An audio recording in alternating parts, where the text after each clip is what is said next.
I used to watch so many rabbis and give sermons and talk about their kids, and I said I would never be that rabbi. I apologize for saying that.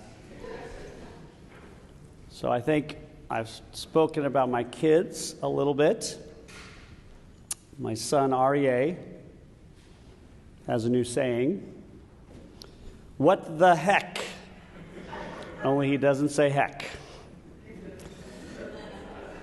At his birthday party a few weeks ago, he was sitting next to his best friend who's Catholic, and I forgot what surprised him, but my son said, "What the heck?" And his friend said, "Jesus, see?"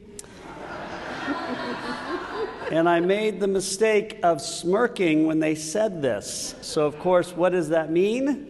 A license. So for the next few seconds or minutes, I kept hearing, "What the heck? Jesus, see? What the heck? Jesus, see?" over and over again. It's so fun to be a parent. Last year, I spoke about his first interesting phrase, which, of course, was "gosh darn it." Of course, he doesn't say gosh or darn. And how my wife, who I thought was going to be upset, was so excited because she said, "It means our 3-year-old son believes in God." And she was so excited. I mentioned that last year. And now that is coming back to haunt us, because if you go by that theology, last year my son believed in God, and now that means this year my son believes in heck. What the heck? Do Jews even believe in heck? And that is the question that I am asked so often. Do Jews believe in heck? And do Jews believe in heaven? So as today is the second day of Rosh Hashanah, the day when I deliver a sermon about some aspect of history, I thought it might be interesting to speak about the history of our belief in the afterlife. So the basic answer to the question, do we believe in an afterlife, is of course yes. But what we can see through our history is the evolution of this belief system. To begin with, in case you didn't know, our religion is old. Our religion is so old. Thank you. Our religion is so old that it predates theology itself. So when Moses first returned from the mountain with the 2 or 3 tablets, if you're a Mel Brooks fan, the theology we created was pretty basic. You do good and you will be rewarded. You do bad and you will be punished here on this plane of existence before we die. And this is the earliest form of theology that we have, possibly the earliest form of modern theology. So when we looked at this good and bad reward system, the afterlife did not become part of the process at all.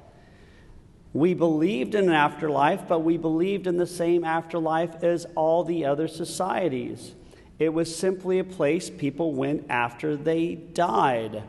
It had nothing to do with good behavior or bad behavior. There are various references to Sheol in our, of course, Bible. In Numbers, we read that it is a place that is sometimes labeled dark and deep. It's called the pit, the land of forgetfulness. It is a bleak setting where all humans descend after death. We also hear of Gehenna. How many of you have ever heard of the phrase Gehenna, which is another name for the afterlife? It's a Greek word deriving from the Hebrew Hinnom, which is a valley just south of the old city of Jerusalem. In other words, if I lived in Jerusalem several thousand years ago at the beginning of the biblical age, right before I died, I would point to this valley and say, that's where I'm moving to next. And that's the theology we had. As we read in Ecclesiastes and Job, all of the dead go down to Sheol, whether we have been good or evil, rich or poor, a slave or a free man. Yet at some point we realized that this simple belief system didn't work. Why did we finally realize this? Because what was happening? Bad things were happening to good people, and vice versa. Good things were happening to bad people. So our theology started to break down before our very eyes. And so we came to books like Job that really brought this question to the forefront. How many of you have heard of Job? I think most of us. God is very excited about his favorite servant Job, and he's bragging about Job to Satan. Who was Satan? Satan is the prosecuting attorney, works for God, the DA, kind of like in Law and Order. And Satan says to God, well, of course, Job is dedicated. He's got a wonderful family. He's wealthy. He's healthy. And he's a very respected member of the community. Take all that away, and he will no longer be dedicated to you. So God takes all of this away with this bet, and Job remains dedicated to God. Meanwhile, all of Job's friends come up to him and say, repent, because obviously you've done some horrible things. We knew it the whole time. Repent, and God will forgive you, with friends like this, right? And then Job finally says the most powerful thing that has been said theologically since the giving of the commandments, and that is, I am being punished on a level I do not deserve. And so it's a story. So he says, God, I dare you to come down here and tell me why I'm being punished. It is a story. It's not meant to be taken literally. So God literally comes down. And we as readers know the answer. Why is Job suffering? Because of the bet. So we know the answer beforehand. So God comes down and Job says, why am I suffering? And God gives one of the most profound answers of all time. The answer is, were you there when I created the heavens and earth? In other words, you have no ability to understand me. I am beyond your understanding. You are not on the same level. So what we're seeing here is the idea that life is no longer black and white in terms of heaven, or in terms of good and bad. We are not necessarily punished or rewarded in this world. And so as time we begin to evolve, some say it is coming from the book of Daniel. According to Lisa Miller in her book, Heaven, Our Enduring Fascination with the Afterlife, we eventually came to believe in heaven, and Job was a big part of it. Now, we all have our belief systems. Some people believe if we follow the commandments that we go to heaven. I personally believe that if you don't eat shrimp, lobster, and crab in this world, you will be the only people who get to eat it in the next world. So if you eat it for a few decades here on this earth versus me who's going to be eating it for eternity. And I know we all feel this exact same way and keep that same level of kashrut. So Lisa Miller believes that began in the book of Daniel, because in Daniel we read, and this is around the 2nd century BCE, many of those who sleep in the dust of earth shall awake, some to everlasting life, and some to shame and everlasting contempt. Those who are wise shall shine like the brightness of the sky, and those who lead many to righteousness like the stars forever and ever. This is one of the last books written in the Bible, and it is the first inkling we have that if we're not punished and rewarded in this life, maybe we are punished and rewarded in the next life. Miller references John J. Collins, a professor of Old Testament at Yale University Divinity School and the world's foremost scholar on the book of Daniel. He writes, until the Maccabean revolt, most Jews were content to sleep peacefully in the family caves. So when you died, you basically felt like you went to the next world with your family. That was it. Didn't matter if you were good or bad. But by 167 BCE, Jews had been dispersed all over, so that you weren't living near your grandparents, your parents, maybe not even near your children. So being gathered to your ancestors was no longer sufficient because you didn't live in the same place. And thanks to the influence of Greeks, Success for Jews had become much more of a matter of individual accomplishments, redounding to their own personal honor as to the honor of the family or tribe. So with the Greek connection to Jews, we believed that individually we could affect ourselves, where Judaism had always been a communal religion. So finally we get this idea in the Daniel that those who do not follow the prophet's urgent call, who are not in his judgment wise, and who fail to lead many to righteousness may not go where they're supposed to go.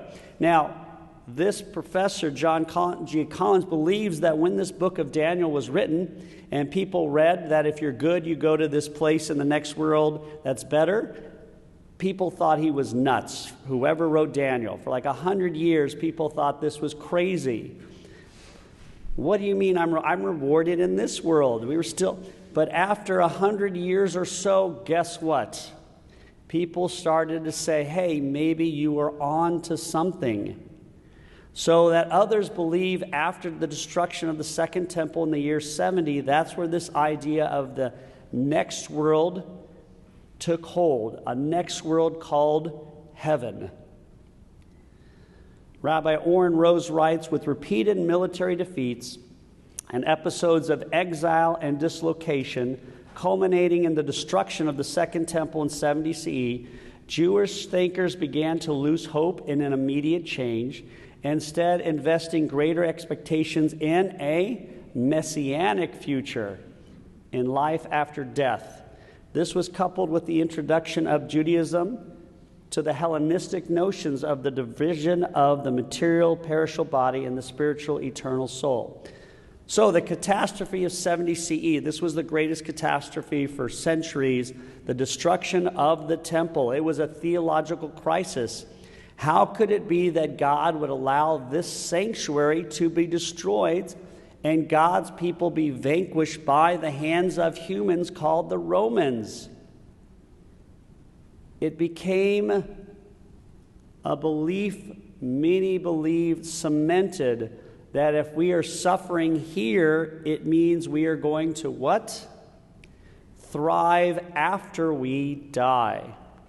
How much better is it to enjoy happiness like lobster, crab, and shellfish after we die for eternity, for billions of years, as opposed to enjoying it for only a few years here? Better to suffer as humans for a short amount of time and be rewarded forever. And it's great when your kids are learning these types of beliefs, because my daughter came to me and said, I want to go to Sweden. And I said, why do you want to go to Sweden? Because God lives there. And I'm like, what do you mean God? God lives there. She said, the Bible says God lives in the garden in Sweden. So cute. This is what they're learning in religious school. We begin to call the next world Olam Haba, which roughly translates as the next world. It's very, very literal. But we also began to call the next world the Garden of Eden, Gan Eden, because we returned to the Garden of Eden, a time before we understood the horrors and difficulties of the world, a time of clarity, peace, and tranquility. So to this day, Gan Eden, the Garden of Eden, Olam Haba, the next world, are synonyms. As we read in the Talmudic section known as Pirkei Avot, Rabbi Yaakov taught the world is compared to an antechamber that leads to the Olam Haba, the world to come. That is, while a righteous person might suffer in this lifetime, he or she will certainly be rewarded in the next world, and that reward will be much greater.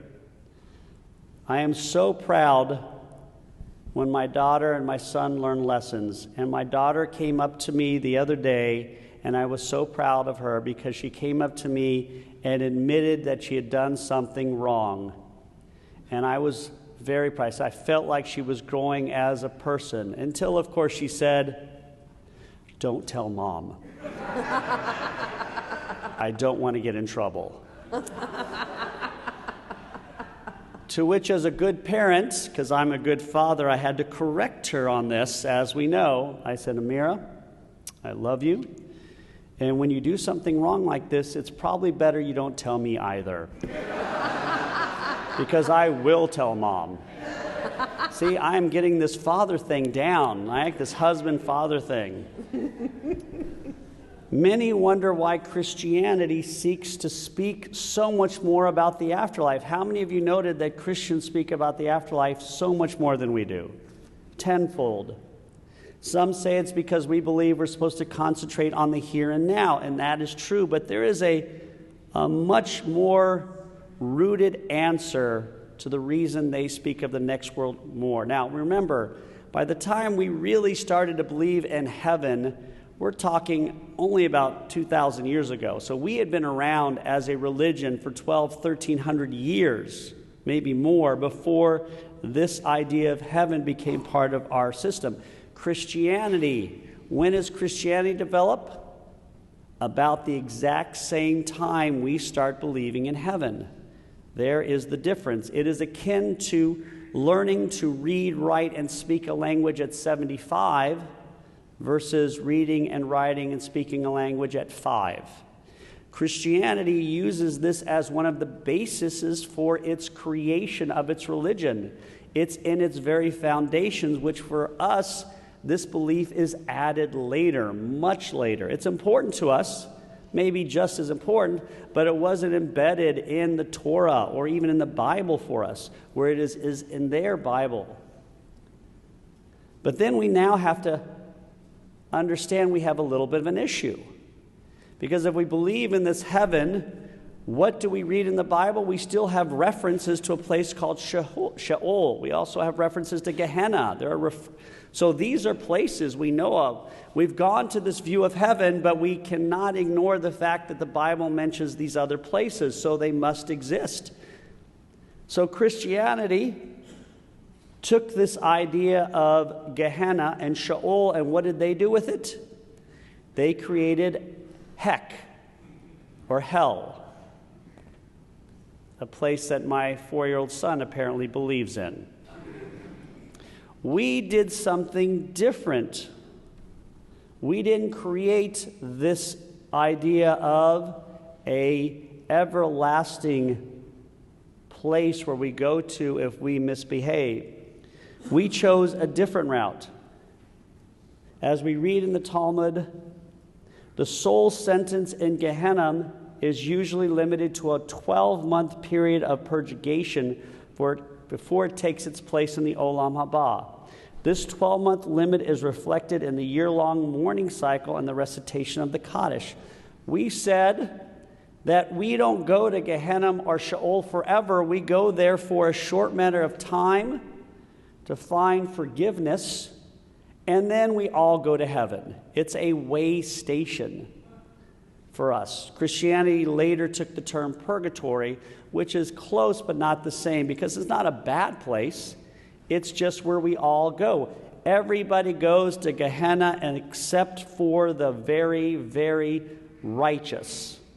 The longest a person can spend in Gehenna is 12 months. What else do we know about 12 months? When do we put the headstone on the grave? Some say 12. Most would say by 11. And that's a very important understanding.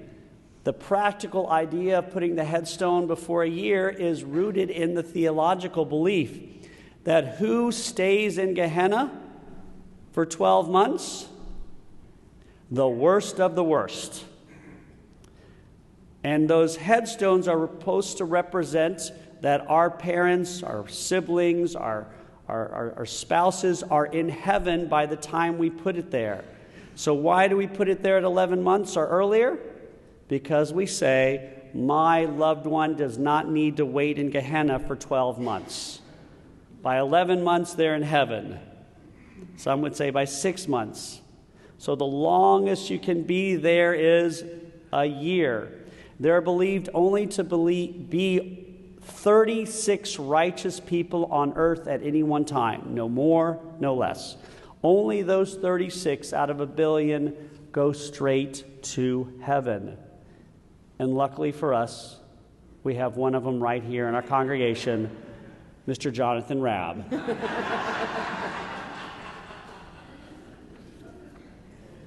As for the worst of humanity, there is a debate that rages on that really became more of a debate in the 20th century than in any time else. Traditionally, the worst of the worst go to heaven after the 60th second of the 60th minute of the 24th hour of the last day of the 12th month of their death. You go to heaven at the very last second. However, in the Mishnah Torah written by Maimonides, we read, "Only the utterly wicked do not ascend to the Garden of Eden at the end of the year." Sources differ on what happens to these souls at the end of their initiated time of purgation. Some say that the wicked are utterly destroyed and cease to exist, while others believe in eternal damnation.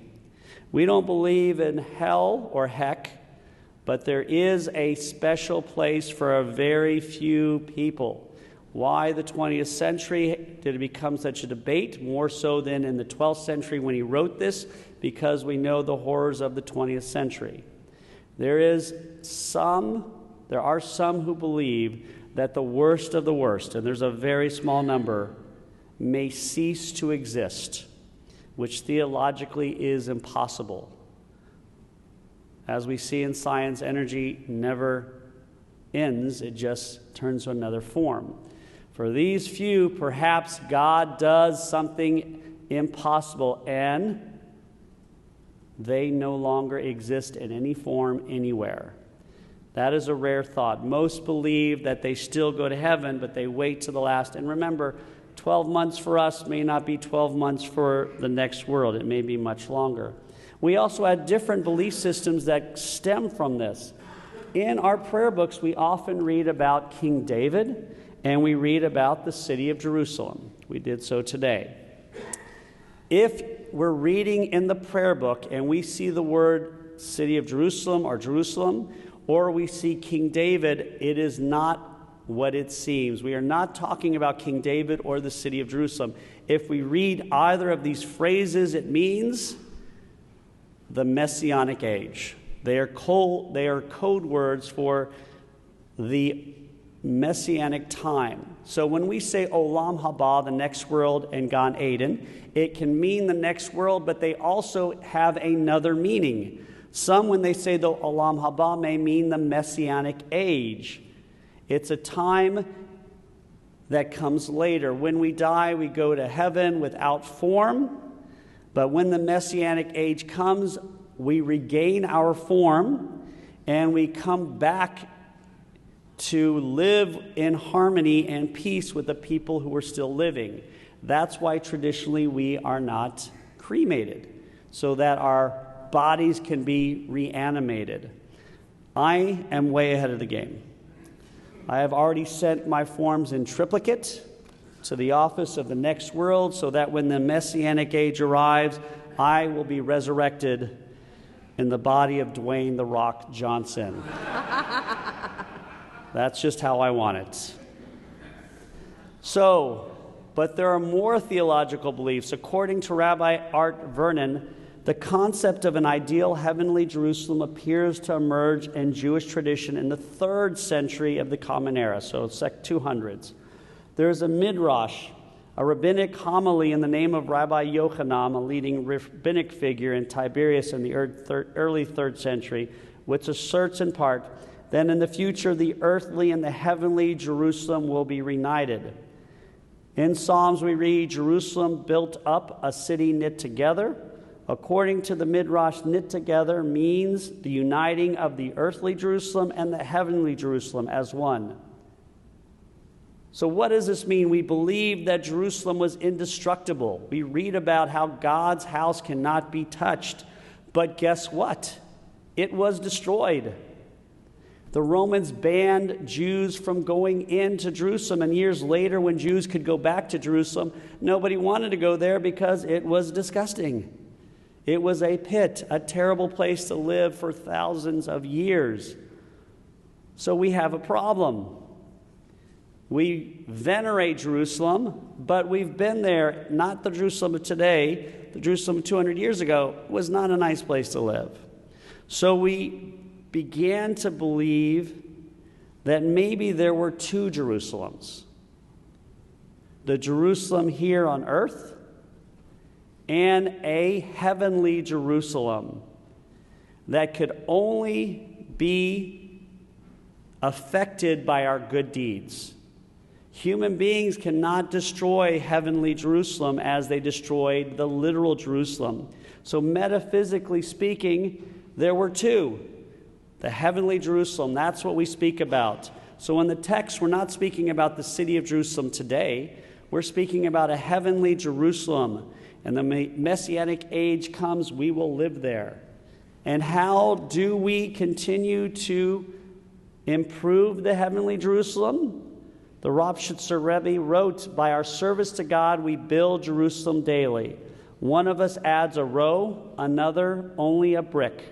When Jerusalem is completed, redemption will come. So when we finish this heavenly Jerusalem, the Messianic era will come according to the viewpoint. So over time, our thoughts on the next world evolve from a basic idea of consequences in this world, and everybody goes to the same place in the next, to the idea of the Olam Haba, or Gan Eden. Are we supposed to believe in the resurrection of the bodies or in Gehenna? The answer is no. Judaism actually gives no definitive answers on the next world. We say there is one, but as to what's there is up to us. Many of us, like me, do not believe in the rising of the bones and that our bodies will come back. Many of us don't believe that the Messiah is going to come and fix the world. That's not even the Jewish belief. The Jewish belief is the Messiah will come when the world is just about fixed. And in the modern era, what do we believe? We believe we have to do some of the fixing ourselves. God is not going to do it for us. The most important aspect of this evolution of thought, though, is continually what we do affects us for all eternity. That is the most important step after the initial step. Our deeds no longer only affect what we're doing today or tomorrow, but affect the world forever. That is a powerful belief system. It is profound to believe that our 120 years on this earth are not all of our lives, that we will continue to affect the world. It is beautiful to think this way. If we understand the consequences of our actions here in this world on this scale, if we truly believe what we do here affects eternity, then guess what? It means we will truly try even harder to be good human beings. That is the most important aspect possibly of Judaism. We affect eternity, understand that, realize the implications of poor behavior, do what you're supposed to do, and when you die, you will get to live with God in Sweden. Shana Tova, everyone.